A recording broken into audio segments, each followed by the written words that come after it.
नमस्ते सबैजनालाई हजुरहरूलाई स्वागत छ मेरो कुकिङ टुगेदरको च्यानलमा। आज चाहिँ भने म चिकन स्प्यागेटीको रेसिपी लिएर आइसकेको छु र सुरुमा चाहिँ मैले मजाले पानी उमाले र त्यसमा चाहिँ मैले यो स्प्यागेटीलाई राखिदिएँ। यसलाई चाहिँ राम्रोसँग बोइल हुनलाई छोडिदिएको छु। यो राम्रोसँग बोइल भइसकेपछि चाहिँ हामी एउटा प्यानमा तेल राख्छौँ र त्यसमा मजाले चिकनलाई फ्राई पनि गर्छौँ र यो चिकन राम्रोसँग रातो हुने गरी फ्राई गरेपछि त्यसमा म लसुन हाल्छु र लसुनलाई पनि राम्रोसँग फ्राई गरिदिन्छु।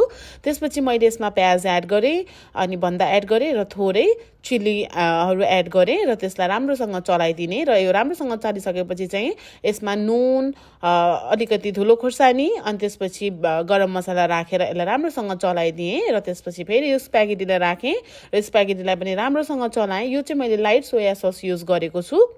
हजुरहरूले डार्क पनि गर्न सक्नुहुन्छ र मैले केचप पनि राखिदिएँ र यसलाई राम्रोसँग चलाउँछु र यो केचप राखिसकेपछि चाहिँ हाम्रो स्प्यागेटी रेडी हुन्छ र मैले चाहिँ लास्टमा एउटा फ्रोजन स्प्रिङ अनियन हालिदिएँ र यो प्लेटिङको लागि पनि रेडी भयो र माथिबाट मैले खोर्सानी पनि राखिदिएछु। सो हजुरहरू पनि यस्तै गरी खानुहोला र प्लिज मेरो च्यानललाई सब्सक्राइब गर्नुहोला। By by.